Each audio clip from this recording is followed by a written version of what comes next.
You don't hear from anybody when things are going great and the market's going up and all the strategies are doing well.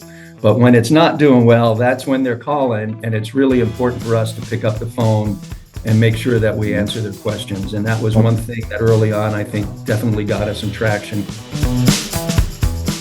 Welcome to The Derivative by RCM Alternatives. Send it.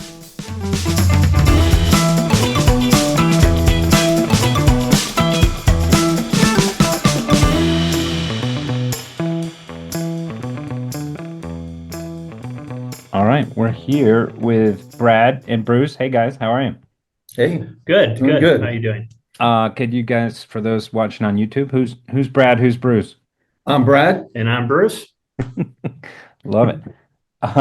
And we were talking a bit offline. You guys are in Detroit, Motor City area. Where? Auburn Hills. Where is it exactly? Birmingham. Birmingham. Actually. Got it. Yep. Long time Midwesterners, Detroiters.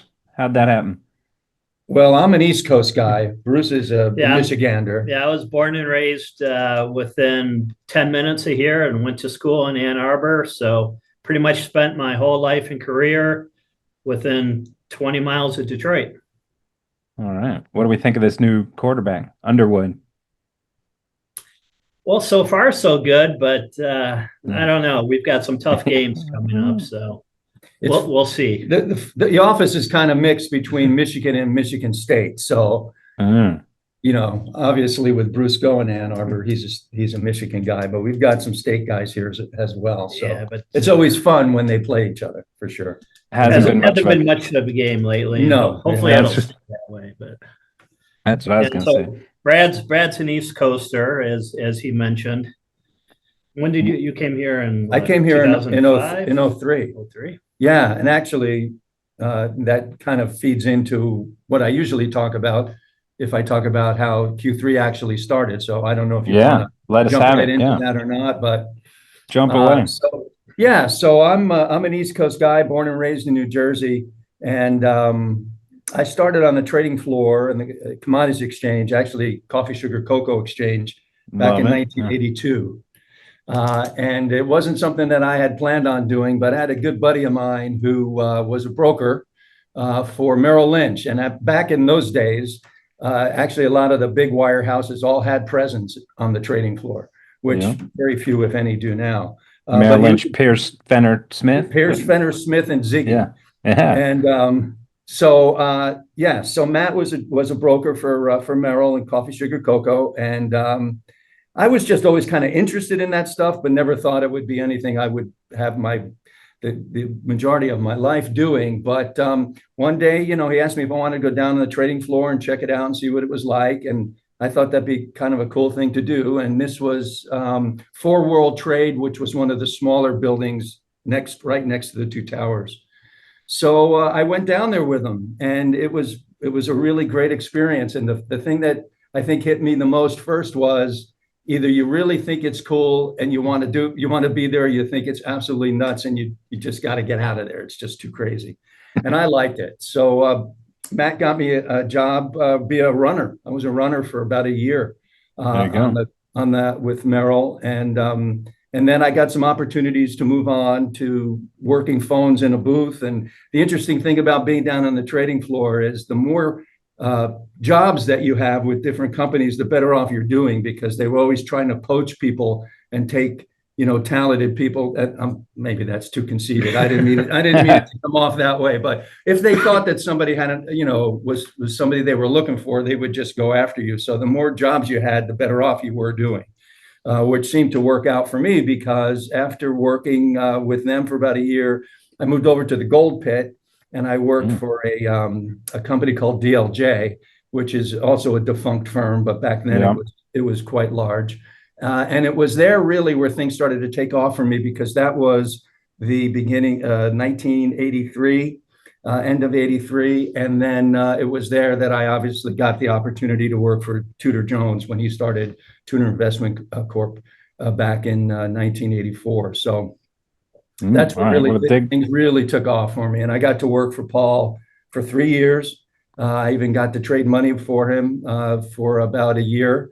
back then too. And I'm going to drop them names of a bunch of old guys that many people probably never heard of back then. But Richard Dennis and Tom DeMark and guys like that. Richard Dennis was doing the Turtles back then, and Paul Yep.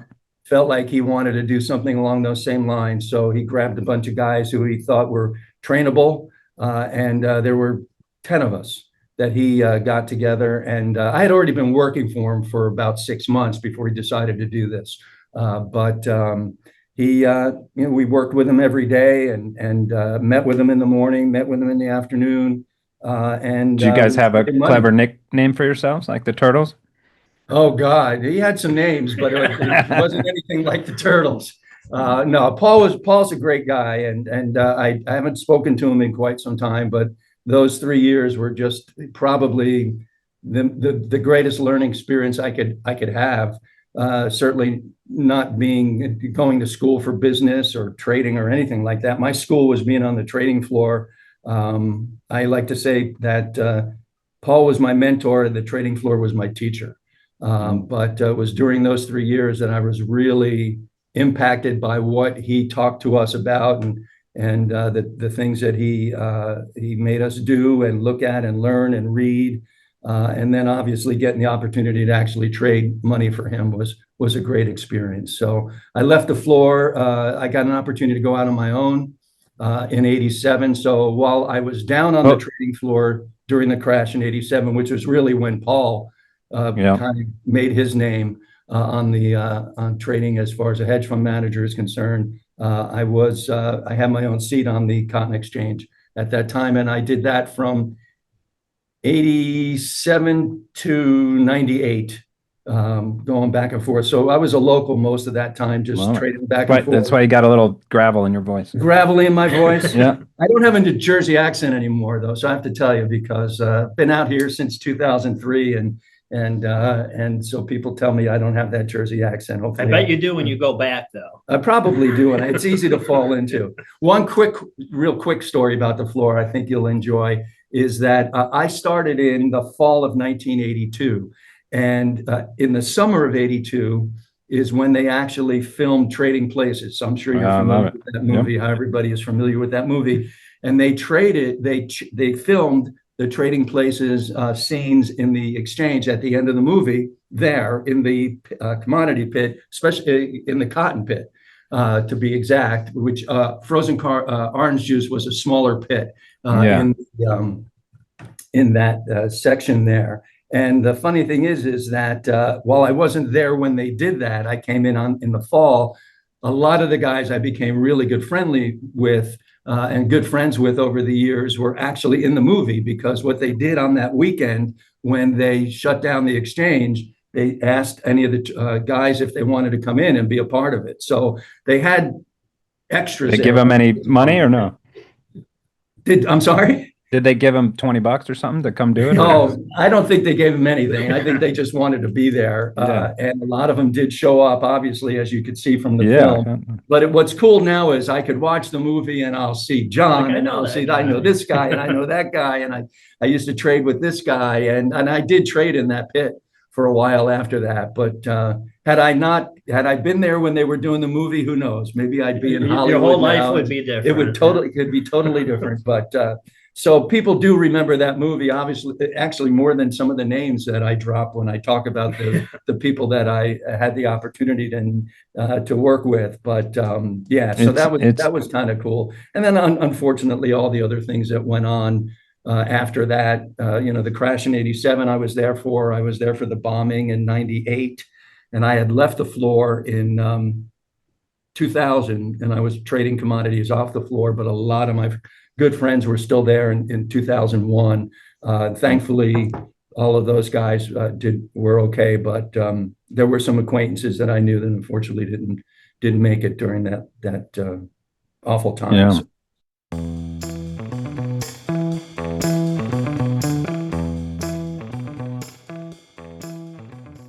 We've had a lot of former floor traders on the pod, so I'll ask you what I've asked a lot of these guys. Right, you cut your teeth, you learned what you knew down there on the floor, you learned the environment. Where's that next wave going to come from now that everything's electronic? right? I have a Oh, big wow. worry in Chicago, especially. That was a whole community, right? Oh, Um, absolutely, it was. and now Yeah, that's gone, and like these next level of people, I don't know where they're going to come from. They're just going to be servers. They're going to be, right? It's a little they're going to worrisome to me be. of like how people are just going to learn it in textbooks and learn it coding, but they're not going to have that real life experience of, and That's maybe a it very doesn't good matter. point. Yeah. Yeah. I don't know how you're going to get that hands-on experience anymore. I mean, yeah, you could be a, whiz with a computer and understand all of that from that end, but there's really no substitute, I think, for being down there. And because it was all about the energy. You weren't trading constantly as what I was called a local on the trading floor, just trying to scalp points. But so if you walked off the floor when things got quiet, you walked off the floor because you knew there wasn't anything going on. But you'd be standing over in the Go play corner. golf. Well, you went to play golf. Unfortunately, when I would leave to play golf is when all the shit would hit the fan, and I'm out there on the, like the eighth hole with my buddy because we, did pretty good in the morning and we made our quota, and then we left to go play golf, and then we're looking and we're, well, back then you didn't have cell phones to look at, but yeah, and a lot of the big moves would happen when we were not on the trading floor. But just the energy is what I was talking about, because you could be off the trading floor having lunch or something, and then you'd hear the volume pick up, the volume, the sound, and you knew something was going on, whether it was in your pit or in another pit, and you'd run out there, you'd grab your pad and you'd run out there and you'd participate. And as long as that would last for, and then you would hopefully come out of it making some money, or you could come out of it losing money, which is what I experienced for about 15 years on my own, which made me really appreciate, understanding risk and how risk works and how important it is to keep yourself in the game, which is something that Paul always talked about. Defense was the best offense. He'd have that quote up. I think Lombardi said that, if I'm not mistaken. Sounds like something he would say. So that was real big to him. Is to keep yourself in the game at all times. Another guy who I had the opportunity to work under, Mark Fisher, who was another real big player down there on the trading floor. But I feel like young investors these days don't like. I would put Paul Tudor Jones on my Mount Rushmore probably of traders. well, absolutely. Yeah. I'm sure you would, right? But how many under 30, under 40 investors know that name anymore? Unfortunately, they don't. No. Although I do think that Paul, out of that group of guys that were doing what he was doing at that time, might actually be someone who they do know, because he tends to stay a little bit more involved, getting interviewed on, the news channels. And the lately news he's been cycles. talking gold plus crypto. So He has, and maybe that people was are paying real more different for attention. him. He was not a crypto guy for the longest time, and then he finally started to come around and has felt obviously comfortable in talking about that and how that's part of his portfolios. But he's just an amazing guy, and he's evolved so much from the time I had to the fortune to be with him. I have a picture behind my desk, and there was literally 10 of us in Tudor Investment Corporation back in 1984 when it started. And what he has now is just doesn't surprise me, because you just knew that the guy was a superstar. Like in sports, you could just tell. Jordan, you could just tell he was just going to be successful. And don't get me wrong, it's not that he didn't have a decent place to start from. His uncle was a big cotton trader in Tennessee, who he had the opportunity to work for. But still, there was just something really special about the guy. And it wasn't just from being able to, be successful trading markets. He's a very generous guy. Philanthropy is just as big and as important to him as the ability to do well trading and making money for his clients. So that's something I'll never forget. But I'd like to now think about what I've done in the past as just the foundation to what Q3 has done, and then really I'd say grade myself on what Q3 has been doing, as opposed to my history as far as being on the trading floor is concerned. But it's a great story, and people love to hear. Right. There's a few people who were one of 10 with Paul Tudor Jones. So congrats. Yes, that is true. I'll have And to now look at that picture again when I go back to my desk. A tough act to follow, Bruce. What do you Yeah, geez, I don't have that kind of background. I have a little more just I start guess, making up names and be fine. yeah, a little more academic, kind of vanilla background in a way. I started off my career actually in bankruptcy software, of all places, in the early 90s. It made people go bankrupt paying for the software. Well, no, yeah, we automated the software, and this was like early mid '90s, back when Windows was really still, you had Windows 3.0, I think, at that point, and our original program was DOS based. I mean, it was ugly, but we were the #1 bankruptcy automated software program in the United States, and it did pretty well. It was a small company. I didn't really see much of a future there, quite frankly. So I went back to business school at Michigan, got my MBA. And at that time, I kind of got involved in automated trading. I had an older brother that kind of showed me a program called TradeStation in Metastock, which I think had pretty much just launched in the early '90s. It was, they were pretty new back then, but I was just enamored of, all the different cool charts you could make and all the colors and the indicators, and I was really drawn to it because I was a math and statistics major as an undergrad at Michigan. So I always loved numbers. I love the idea of kind of problem solving, trying to figure something out and make something that works. And it sort of tied into my software background because I was able to help my brother program some ideas he had in terms of trading commodities and stocks at that point. And, probably the best thing about that was I didn't have a whole lot of money back then, but I lost most of it, which that's a good time to lose money, is when you don't have much of it, and when you're young like that, you learn, and, you bounce back, and I realized I didn't quite know what I was doing, but I knew what I wanted to do. So again, I got my MBA from Michigan, and then shortly after graduation, I joined an RIA here in metropolitan Detroit, stayed there for about a dozen years. I joined a couple other RIAs doing before RIAs were even a thing, but so congrats. Yeah. Oh yeah. No, there's actually a couple of good sized ones here in the Detroit area that they're kind of do some of the same things we do in terms of very quantitative model development. And that, again, that was always my background. So I was drawn to the companies that really believed in quantitative strategies. And Q3 was among the leaders. And this was 10 years ago. And at that time, we probably had 250 million under management.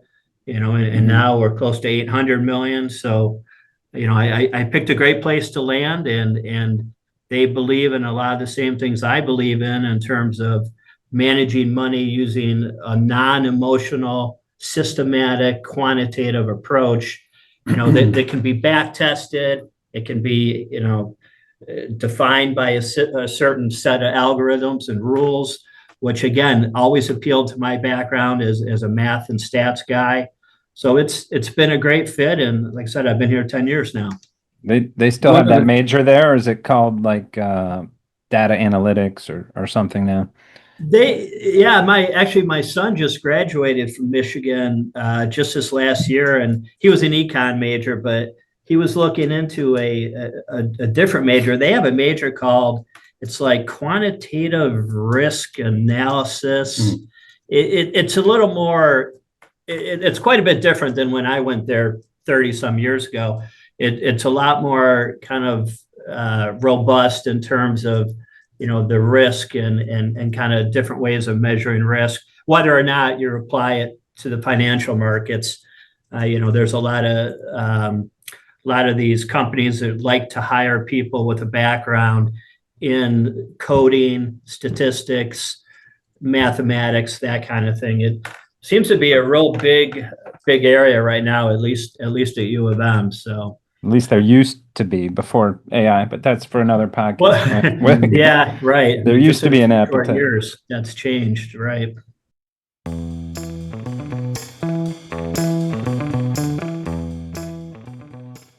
So let's get into the founding of Q3, right? So a lot of traders on the podcast are making a model, making a program, and then trying to go get investors. Sounded more like you guys had the investors, at least had the RA, and have been building the models this whole time, or do I have that backwards? Well, What did that look like?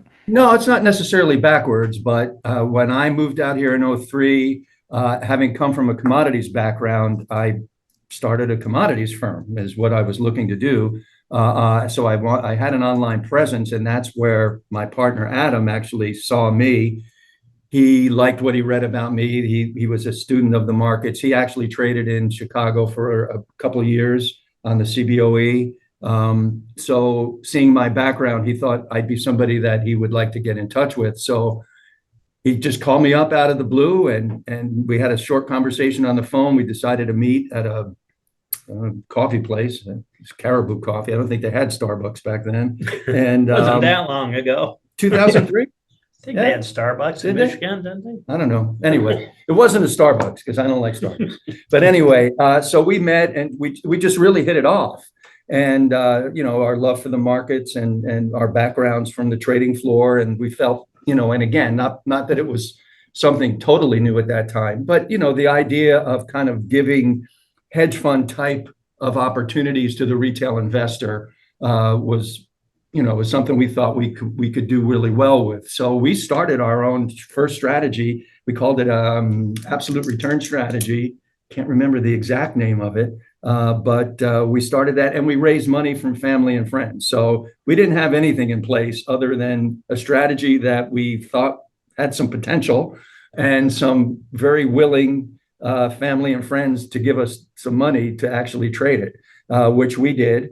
And Adam had another gig at that time, so it's kind of all going through. I was kind of handling all that stuff, and it did well. It did well enough that we felt comfortable that we could take it to the next level, which was then obviously introducing it to raising money from people outside of our inner circle. But at the same time, it was still more direct business. We didn't really go to the wholesaler advisor model until 2009. So between 2006, when Q3 was started, and 2009, it was really that just organic type of growth through having the fund, it doing very well. And then in 2009 is when we decided to broaden the universe and start working directly with advisors and not take direct money anymore.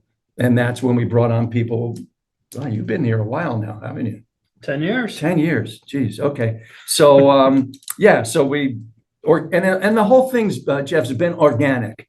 As we needed things and people to come in and work with us, we brought them on. It wasn't, okay, we're going to go out and raise some money and hire 10 wholesalers and only have one strategy. The strategies grew as the advisors were interested in what it is that we were doing.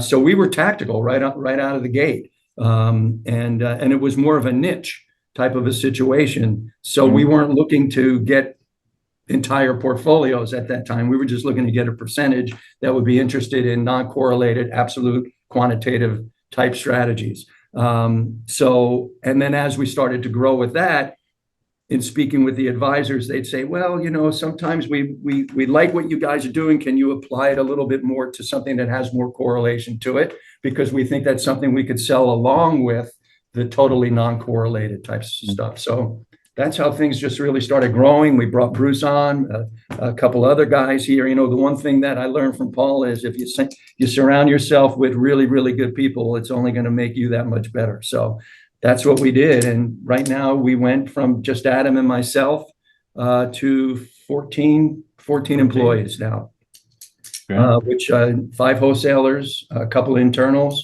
Bruce is all over the research, the R&D stuff. Another gentleman named Greig is real big on the 401k retirement side of things, which we've been doing for the last couple of years now. And yeah, we're really happy with the way things have been going over the years. And Bruce, talk about the models a little bit. You can go one by one or overall concept, philosophy, what you're trying to do. Yeah. So however you want. Yeah. Yeah, I won't go one by one only because we offer quite a few. We offer quite a few models here. But the one thing that they all have in common, as I mentioned, is they're all systematic. They're all rules-based. They're all very carefully back-tested and researched before we bring them to market. And we've got a number of different software programs that help us with that, to kind of, steer us away from cherry picking and curve fitting parameters and that kind of thing. We're really careful not to do that.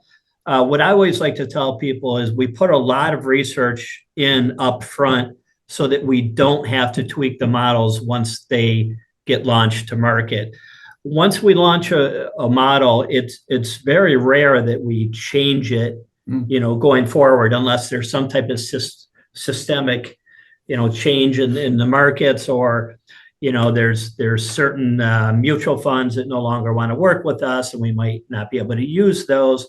But it's really all dependent on doing a lot of the legwork up front so that we feel that we've got a robust strategy that'll do well in any type of market.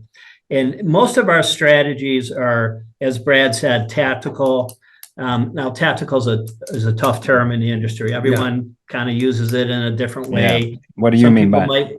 Some people might say dynamic, strategic. What it all has in common is, to me, a couple things. One is the systematic quantitative approach, as I mentioned, and the other is that they're all actively traded. We are not buy and hold investors, nor are we day traders. We trade mutual funds, ETFs, individual stocks.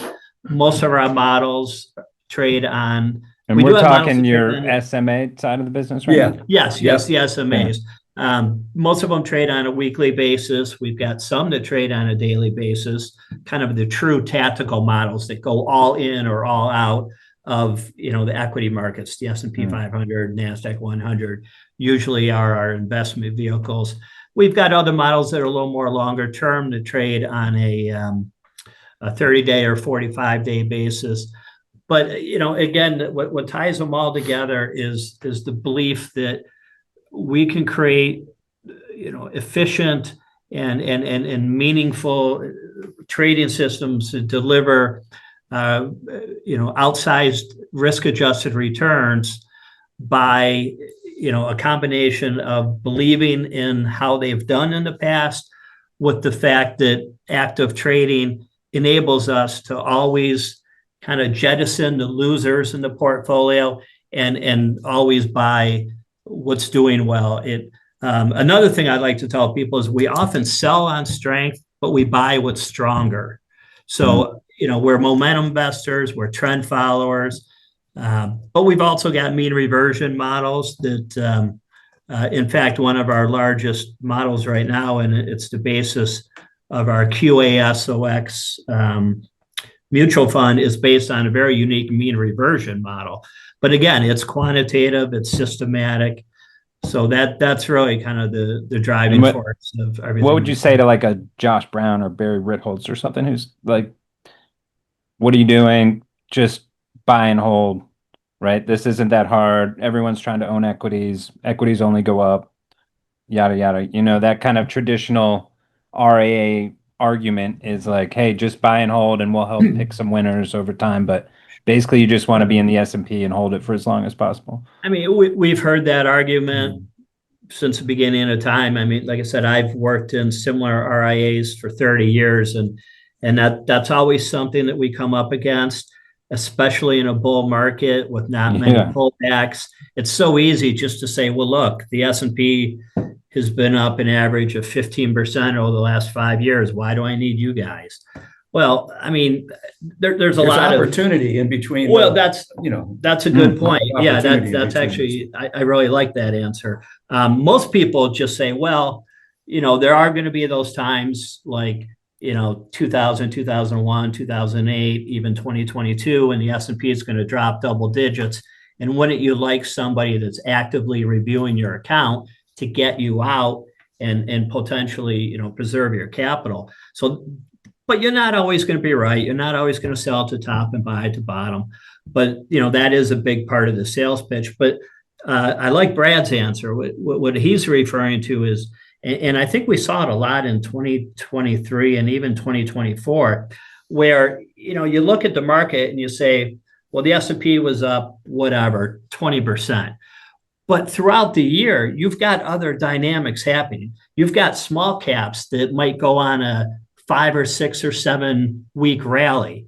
And then you might have mid cap value. You might have international, particular sectors. It's not just about buying, the broad market indexes and timing those. Most of our models, drill down to the sectors and even the subsectors. So we're not just necessarily trying to get in and out of the S&P and the Dow. We're going a step further. We're trying to find, well, which sectors are moving the most? Do we want to be in utilities and energy right now? Or do we want to, really go for it and double up on technology and consumer discretionary? Is it all equities based, or will you hold bonds or gold or things of that nature too? No. It depends on the model. Most of our models, I would say, are equity based, but we've got bond models, we've got international equity models, we've got models that use bonds and stocks. It really covers the gamut of whatever an investor would need in their portfolio. Kind of the main thing is we like to be able to provide a menu of options, and then the advisor often will pick and choose what makes sense for their particular client. And when you say advisor, you mean in-house or other RIAs mostly? Yeah. Yes.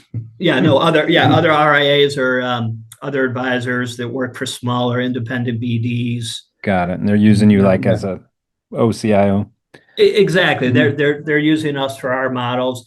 We tell them, you focus on gathering assets. That's what you do best. In some cases, obviously, there's advisors that like to do it all. Some want to get a little bit more granular than others. But there are a decent number of them that appreciate the fact that that's what we do, and that's our expertise, which frees them up, to apply their value added. Go golf. Go get new clients. Yes, exactly. Yes. And hopefully bring them to Q3. And interestingly enough, if I could kind of jump in, the strategies themselves are not overly complex. They're really more, I think the beauty in them is the simplicity of the strategies themselves. And early on, and we still do it till this day, one of the things that we hoped would kind of get us some traction would be explaining to the advisor exactly how a strategy worked. Because a lot of the times, especially if you're coming from the hedge fund world, it's all black box stuff. And well, we could tell you so much, but then we can't tell you how we do this or that. And we would tell the guys if they wanted to know exactly how the strategy works.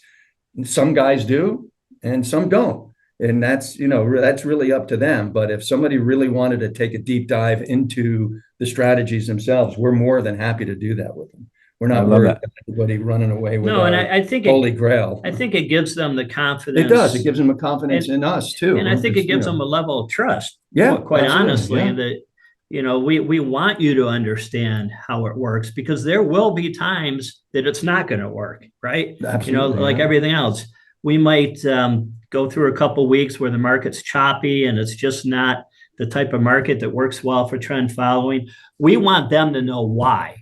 Because if they don't, they're just going to see. It'll be easier for them. They're just going to fire us. They're going to leave, and we may never know why they leave. But if we arm them with the information and the knowledge of what to expect, and kind of what are the potential pitfalls and downfalls of a particular model, then when they live through it, right? I think it's better because they understand it. They've been briefed on it.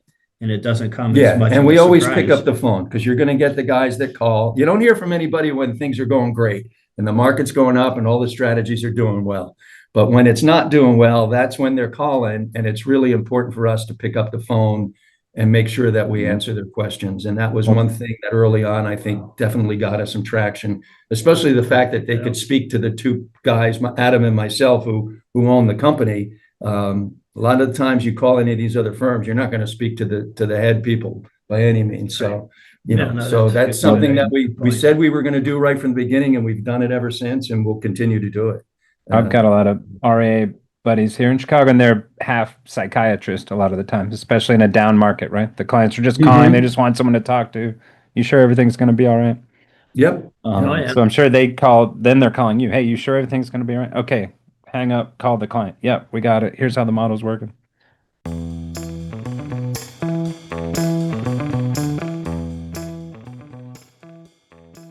How do you protect against the models just going, we're going to be all long NVIDIA all the time, right? So do you have sector level constraints and risk constraints, et cetera, et cetera? Not really. And it kind of goes back to what I was saying about, when we bring new models to market, it really is all about, all the work we do before we even introduce them. And we stress test them, we back test them over, decades and decades of markets. As much as we could get our hands on, Yeah, which these days is a whole lot more than in the old days. Yeah. I mean, you really couldn't get the back data that you needed to kind of do some serious testing. No, it's definitely easier now. And we do have some models that are riskier than others, but most of our models are fairly diversified in the sense that, number one, they either hold a decent number of positions. So one of our flagship, what we call active asset allocation models, holds about 12 to 14 ETFs. And each of the ETFs, of course, by being ETFs, have a certain level of diversification. So we're kind of removing ourselves from that systemic risk of a blow up with any one company or even one ETF. Not that ETFs often blow up. And our tactical models that are a little more concentrated in the sense that they might only use the S&P 500 or the NASDAQ 100. Again, those are, huge indexes. They're diversified to a point. I mean, obviously the NASDAQ 100 is so tied to technology. But see last week's podcast, which was with the guys from NASDAQ. Sorry, quick plug. Yeah. So part of that, is intentional on our behalf. We're not apt to have a model that's 100% NVIDIA. And for a couple of reasons. I don't know that there's a lot of demand for that from the advisors that we tend to interface with. That's not really what they're looking for. And again, we do have some strategies that employ leverage using leveraged ETFs and leveraged mutual funds. But, again, we feel that we're able to control the risk with those types of investments because they are broad-based index funds as opposed to individual stock risk. So that's the SMA portion. So there's hundreds of models, dozens of models across all these different clients. Dozens. Yeah. Well, but also too, Dozens.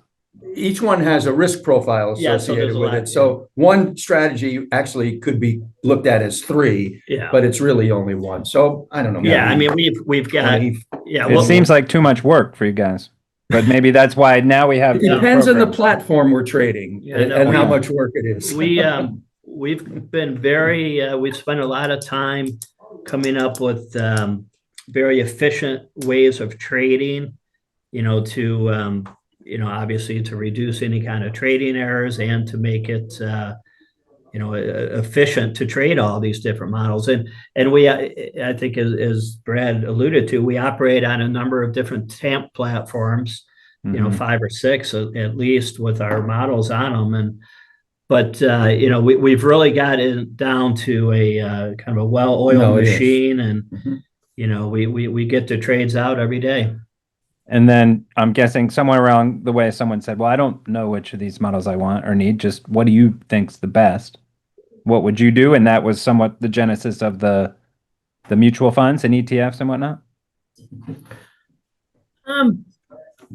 Well, not necessarily the genesis of the funds. It's interesting. The dynamic is because we don't take direct business anymore. We work through advisors. So the advisor is kind of like the client is our client as far as the regulatory agencies are concerned, but the advisor is our client to us because they're the ones that are bringing their clients to us. So those questions we don't get from the clients directly. We get them from the advisors. And of course, we're here to help them with our ideas and thoughts as far as what a good portfolio might be constructed as. But they're the ones that make the ultimate decision as far as that's what they want their clients to be in when we get a new SMA account. Yeah. We do have an offering now where we'll do that. We'll do everything. We'll, from a risk profile that we get, we'll actually pick the models themselves for the clients and just manage it 100%. And the advisor's kind of a little bit more out of the loop in that particular way that we can manage for them. But we wanted to be able to offer two different things because a lot of the advisors still want to be kind of more involved. It does vary. We have some advisors that really want to learn about the models and how they work, and some of the advisors are more sophisticated than others, and they have their own spreadsheets or whatever they use to kind of combine our models and find the most efficient mix based on beta or whatever else. And that's great. If that works for them, that's what they're looking for. That's what we offer. But as Brad said, we also have a number that aren't necessarily interested in learning all the ins and outs of 25 different investment models, and they feel comfortable having us make those selections. Got it. But let's talk about the mutual fund. So how many? 2 mutual funds plus an ETF? Yes. Plus an ETF in the pipeline. Yeah. And one more of each coming. Exactly.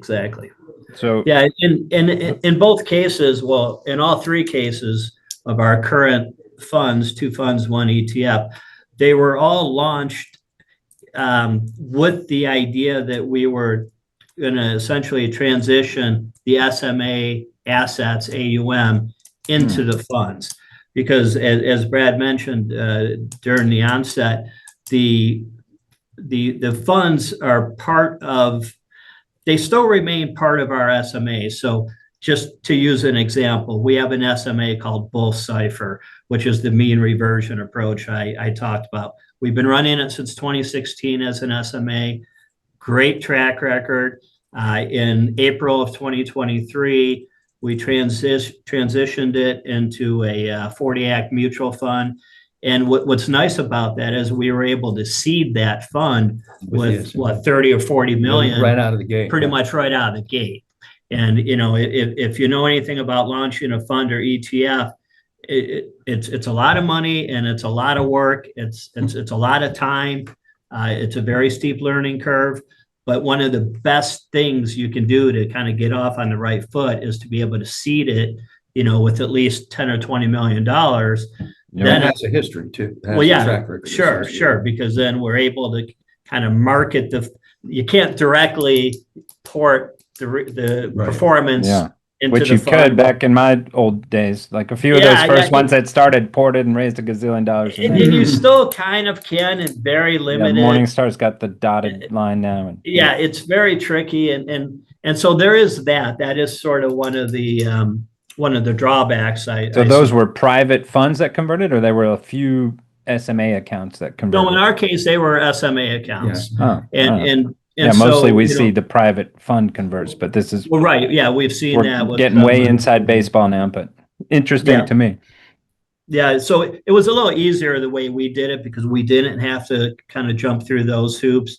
For us, it was just a matter of communicating with our advisors and telling them, hey, we've got this better wrapper now. We've got this publicly traded 40 Act fund that is going to be part of the SMA, but the SMA now is just going to have one holding. It's just going to hold the fund.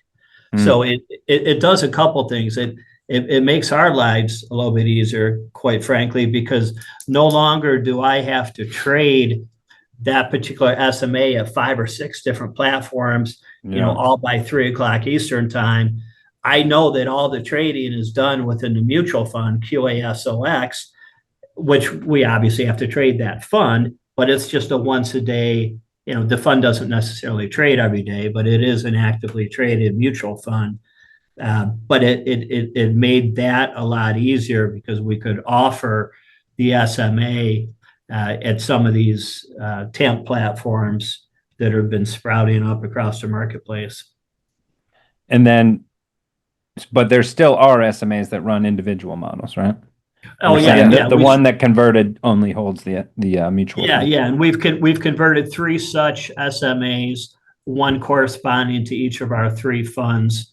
But yeah, our SMA business is still several $100 million, and it's probably not going to go away anytime soon. No, But well, but unfortunately, like I said when we talked earlier, Jeff, about the trading floor going the way of the dinosaur as far as the technology is Yeah. concerned, the SMA business is also, I think, seeing a lot of different things, fee compression being obviously a big component of that, it's just not like it used to be. And so it made sense for us to take a shot, jump off the cliff, and get into the mutual fund and the ETF side of things, because quite honestly, it's not as sticky money because the advisors are in and out when you're buying a fund or you're buying an ETF. Yeah. Whenever they feel like doing it, you don't have Yeah. that same connection with an advisor that you do when you're running an SMA for them. True. Are you right? getting money that you never even talked to the people? But that's the other Yeah. side too, Right. though. You're getting money Yeah. that you It can don't- work both ways, Yeah, of it course. definitely works both ways. But I just see the SMA side of things becoming less and less, and the future being the ETFs. The ETFs, not even the mutual funds anymore. It's really the ETFs Yeah, that yeah, I are mean, starting to take over. yeah, So 'cause you're it just seeing- made sense for us to be involved with that. And again, just like everything else, it's been a learning curve for us, organically doing all the legwork, all the hard work. We've hooked up with some good partners, which has been great. Yeah, we've been doing it all in-house, and yeah, and we got pretty good at it. It's a little Yeah. dirty, right? The pay to play, Yeah. and you want to be on this platform and that platform. Oh, yeah. Yeah, you find out other things along those lines as Yeah, well. there's You're like, and man, these just guys. and Yeah. just the amount of compliance A and lot of compliance, regulatory. yeah. I mean, it's like every month I have to, verify and attest to 5 or 6 different documents for the SEC, and then every quarter there's a different slew, and then every 6 months, every year. It's a lot. It's a lot when you've made that leap to wanting to get into the 40 Act fund, environment. But It's kind of yeah, like it just made having sense. rental places or something, right? You don't want to own just one. Like that way you have a couple, own 5 or 6. Then you can Well, share there maintenance, are you can do all the there are some Absolutely. economies of scale. I mean, Right. having 2 funds is not twice the work as having one, Right. but it's probably 1.5 times the work. Yeah. It's Well, that's true, but you also want to have the opportunity for more diversification and Well- choices, so people well, can sure. use all 5 of our, Yeah. if we No, have I'm 5 just funds. I'm or just something looking like at that. it from an A operation work standpoint? because No. Yeah. a lot of that falls on me. So yeah.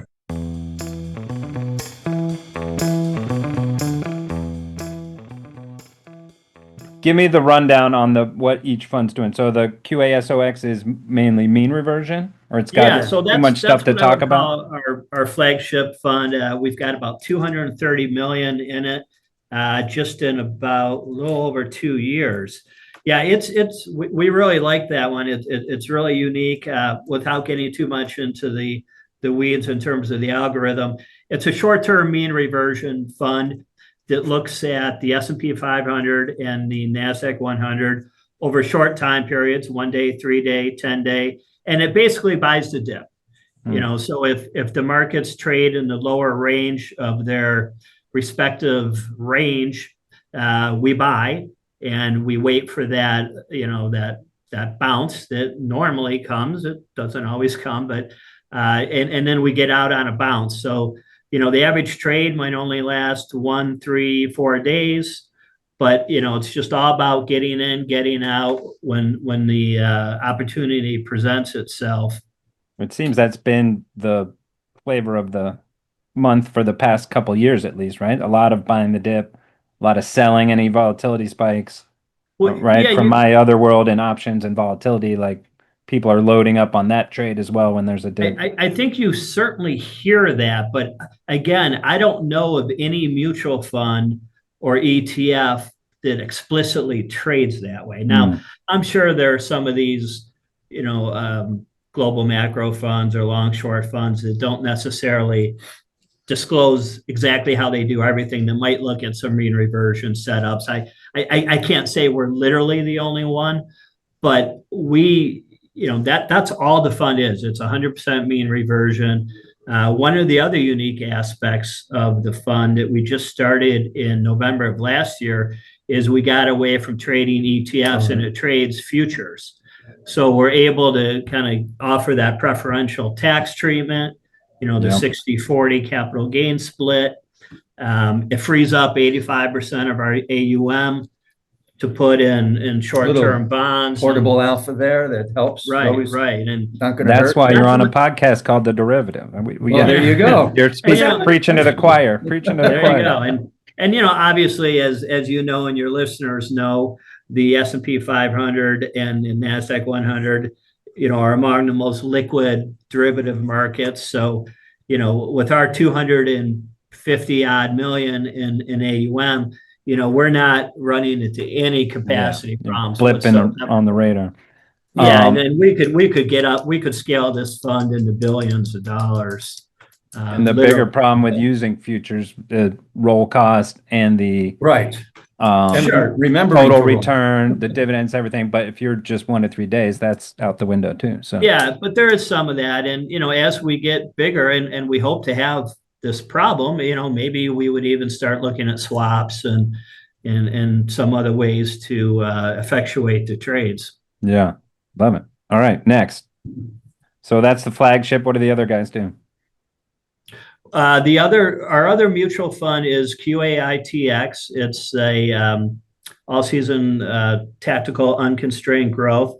It's more of a, I guess I would call a traditional trend following system. It primarily looks at the NASDAQ 100. So it's whereas QASOX is kind of half between NASDAQ and S&P, depending on where the setups occur. QAITX is a little more focused on the NASDAQ 100. That fund, again, started off as an SMA that we've been running for, I think, a little over 10 years. I think it was 2015. Yeah. Great track record. Frankly, we had a little bit of a hiccup in 2022. That was a tough year for a lot of people doing a lot of different things. Yeah. But it rebounded back nicely, had a nice 23, 24. It's up nicely this year. That one hasn't caught as much attention. And, it's a good word. Part of it is if you have a tough year, some people kind of focus, we think, a little too much on one bad year. Yeah. You could also argue that fund doesn't have kind of as unique a story as the mean reversion. And it's got a hell of a benchmark. The NASDAQ's going straight up. Well, there's that too. Yeah, I mean, now being that it's a tactical fund, so we're not always exposed to the NASDAQ. We could be out of the market for weeks at a time, depending on the environment. And when this fund gets a signal to tell us to get out of NASDAQ, it then looks to long-term government bonds, which it can go short. That was your problem in 22. There you go. You must have read our website or something. It's not my first rodeo. I was in those as well. And in 2022, and it wasn't just long the market. I mean, it was mostly long. That's why it lost some money. But if you remember, and I think it was kind of early to mid 2022, you had some fairly decent volatility in that market, and we got whipsawed a bit. We were short when we shouldn't have been, and when we were long when we shouldn't have been, and that contributed to probably half of our losses. Because if you look at just our timing of the NASDAQ 100, we would have still lost money in 2022, but the NASDAQ was down in the mid 20s or whatever it was. We might have been down 15. And that sucks because the bonds are there to be the safe part, right? Quick sidebar. Q3, where did the name come from? You came up with it in October? Well, During Q3 is always my favorite time of the year because of that, but that wasn't the reason. The joke around the office, my partner's last name is Quiring, which starts with a Q, and he has 3 daughters. But that's not how Q3 came about. It was really about Q standing for quantitative, and then the 3 tenants, which we've kind of always evolved a little bit. price act, the things we look at as far as when we develop our algorithms as they pertain to individual strategies. And is the Paul Tudor Jones never owned something below the 200-day moving average? Is that some of the DNA? Well, I don't know about that, but Not in I the know mean reversion. Yeah. not in the mean reversion. No. Yeah. So that's really kind of where Q3 came from. But quantitative is really what it's all about. Yeah, it really does. A lot of this does boil down to the fact that we lean into, and we're all into the idea of being quantitative. Taking the emotion out of the process, and that's a hard thing to do when we're humans, and you get that signal that says to buy, and all you've been seeing just from an empirical standpoint of watching the markets is that I don't want to be long here. Yeah, but you get that buy signal, and you got to do it, because the minute you don't do that anymore, then there's no sense. All the back testing, all those hours that we spend creating robust models, you just throw that out the window. It goes out the window. So it's tough. What are you doing? It's tough for sure. The ETF QVOY. Yeah. What's so it the doing? ETF, that one is kind of our most vanilla offering, you might say. It's what we call active asset allocation. It's what you it talked happens about to before, be kind of, I guess what I'd call it a growth profile, because it's 5% bonds and 95% alternatives and equity. But what we like about it is it's sort of a good complement to kind of more traditional portfolios and approaches to asset allocation, where an advisor might just say, well, I'm just going to put you in 80-20, and maybe I'll look at it once a year, and we might adjust the drift or rebalance. We're much more active and I would say proactive than that. The QVOY ETF kind of has a framework of 4 different investment sleeves. It's almost like 4 models in one. We've got a core equity component, which looks at just kind of your typical Morningstar 9 boxes of equities, large value, small growth, so on and so forth. It's got a bond allocation, what we call an active equity allocation. And the ETFs in that sleeve tend to be things like smart beta ETFs, these factor-based ETFs, subsectors, and international. And then one of the very unique parts of the fund is a 15% allocation to liquid alts. So we've got commodities in there, currencies in there, managed futures, hedge fund replication ETFs. I'm sorry for your managed futures experience the last 18 months. Well, it hurts and helps. Well, what's nice about the model, it's one of our momentum-based models, so it doesn't buy everything. It's benched managed futures. Yeah, so in the alternative sleeve, we've got about 20 ETFs that we evaluate on a weekly basis, and we hold 3 of them. And lately, that sleeve has really driven performance. We've been in uranium, blockchain, gold miners, nuclear, the NLR, the nuclear ETF. So even though it's only 15%, that sleeve gives us kind of that potential alpha, but perhaps more importantly, it gives us the diversification. A lot of those ETFs, as you might imagine, have a low correlation to bonds and equities. Yeah. So they help dampen the portfolio.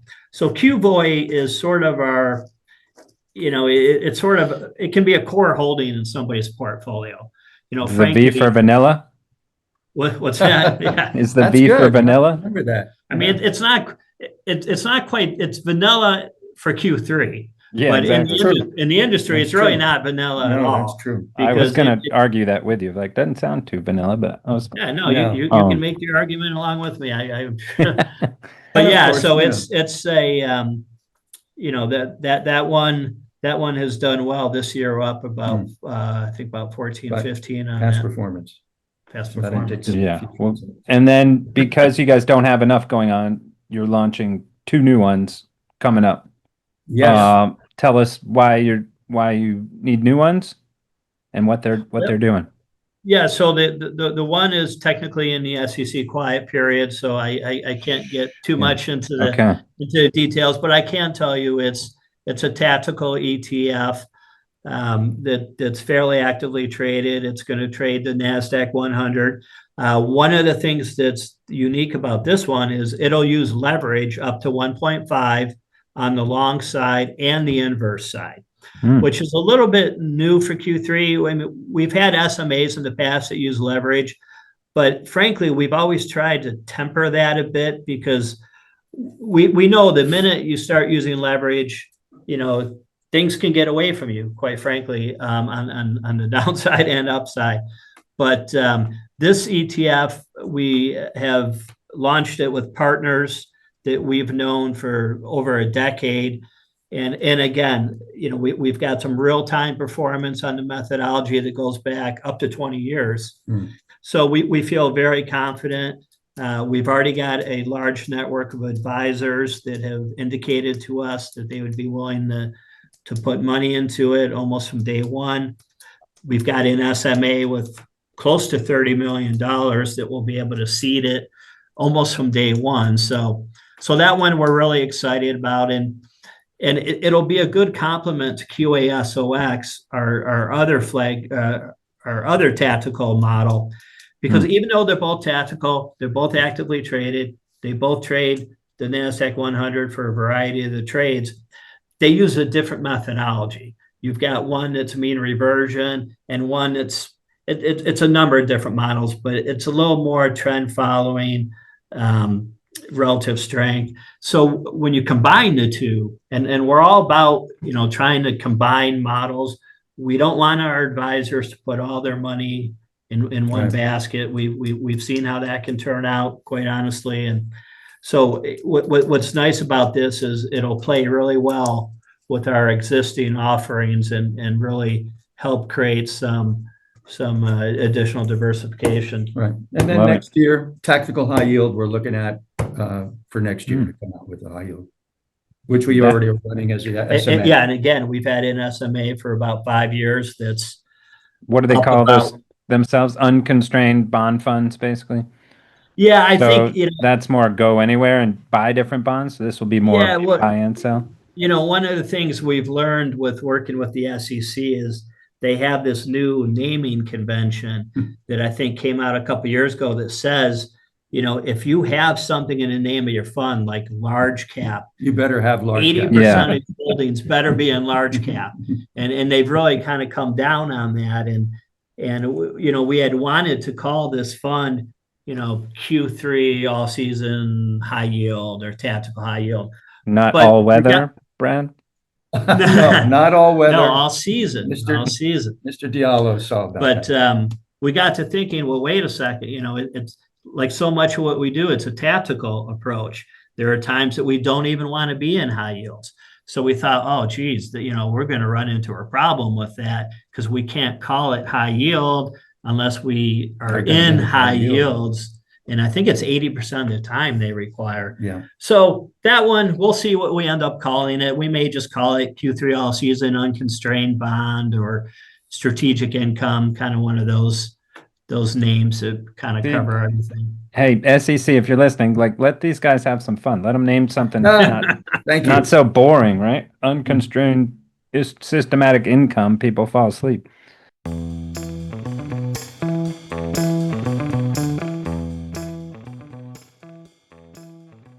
We've mentioned trading places, so give me your top 3 Detroit movies. Terminator. No, RoboCop. It was to me. There's only 2 answers. Beverly Hills Cop and 8 Mile. 8 Mile, 3 answers. 8 Mile and RoboCop. I forgot about 8 Mile. Sorry. Yeah, I forgot about him, but yeah, and Beverly Hills Cop. You're absolutely right about that. Now, there haven't been a whole lot. But really. RoboCop was RoboCop was shot here in Detroit. And then what? You guys Detroit sports fans now? Lions? I think you've converted pretty much to Detroit, I think. So you were like me cheering for the Packers to lose last night? Yes, Oh, that yeah. was a bummer when they made that field goal, but a tie actually will hurt them as well. Yeah. If things stay as they are. So I was okay with that. But one thing that's interesting, and you see it in sports all the time, and I was going to bring it up, that, being a contrarian, which is, obviously an indicator that some people follow on the trading floors. And last week, every single ESPN analyst said the Lions were going to lose in Baltimore, Yeah, exactly. and they won. Yeah. And I can't tell you how many times that has come to be true. In markets, oh, for sure. In the markets, yeah, in absolutely. bonds, 100%. Like all these rate cuts are happening, and it never happens like they think. Right, exactly. Speaking of markets, so your background, gold and cocoa. Were you trading cocoa ever? No, I was just running orders there. Right. And I actually didn't even trade gold. When I was a local, just scalping points, it was in the cotton exchange. But do you have thought? Those are two of the like biggest, most in the commodity world. Those have been the high flyers the past couple of years. So you Yeah, still seems to be dabble? Do the you most still watch well-known. and see what's going on in those markets? Nah, not really. The Yeah. whole commodities thing, I kind of gave up after we started Q3. And, the excitement of being a local on the floor. When you're scalping points, you're just trading off of emotion. That's all Yeah. you're looking to do. The emotion of what's coming in the pit in the form of orders. And I'm just looking to get in and out, in and out. But we've morphed into being quantitative now, where we've actually taken the Removing the emotion emotion. out of it. So, it was a little strange making that transformation. Well, I think- But when you're talking long term and you're talking yeah. about the trading the way that we do, and in things like IRAs for people and What's it? qualified Yeah, I money, mean, it's totally different. And the emotional trading just doesn't work. plus that's a young man's game. It is. It's a very young man's game. Yeah. sure. I was on the bond pit board of trade Oh, wow. Okay. as a clerk between the option pit and the futures pit. So I was getting all the signals and relaying to my broker. Relaying them back. Sure. But I was the same guy. I'm like, wait, why are we rallying? What are we doing? He's like, because Billy's buying, just buy. Like there was no logic to any of it. And I'm like, this is how the global financial system works. This is scary as hell. And then so I'm like, well, why is Billy? Because Goldman's putting in orders. Well, why are they doing that? Like, I don't know. Someone upstairs put in them. So I was like, okay, I need to go upstairs. What are they doing up there? Yeah, different game upstairs. Different Sure. game. But Yeah, hey, different those game. guys were great, right? If you were a good local and had that sense, you were doing well. And that's what you paid for the seat for. Either you rented a seat or you were fortunate enough to be able to buy one, but you paid because you wanted to be down there on the trading floor. I mean, Right. that's where that was ground zero. Peter Stottlemyre, I'm sure you know the name. He's yeah. a Chicago guy, big trader. He talked about the concentric circles of knowledge, of information. And now again, this is back in the 80s, so you got to take it for that. But being on the trading floor, being in a pit was number one. That's where the most information was coming in. And then as you got away from that and the circle got bigger, it was a different kind of information that was coming in that you had to process a totally different way. And then when you're off the trading floor, it's even totally different from that. So, I wonder if he designed their data access, right? Because it's literally the servers are in concentric circles like the old pits, and you pay the most money to be in the middle near the core. Exactly. And then the next level is like each circle out. So that's milliseconds we're talking, or even nanoseconds. Yes. Yeah. But you have more information the closer for those you are. high frequency traders, and that information can be millions of dollars, right? Yeah. Makes all the difference. Crazy. All right, guys, we'll leave it there. Thanks so much. Oh, you're welcome. Thanks for having us. Check Jeff. out. We really appreciate We'll put the website and all that in the notes. So you guys said you'd type up some research and some papers now and then. So we'll put link to all that good stuff in the show notes and let people find you. All right. Sounds good. Real good. Awesome. We'll talk to you soon, guys. Thanks so much. Thank you very much, Jeff. You have a great day. You've been listening to The Derivative. Links from this episode will be in the episode description of this channel. Follow us on Twitter at RCMAlts and visit our website to read our blog or subscribe to our newsletter at rcmalts.com. If you liked our show, introduce a friend and show them how to subscribe. And be sure to leave comments. We'd love to hear from you.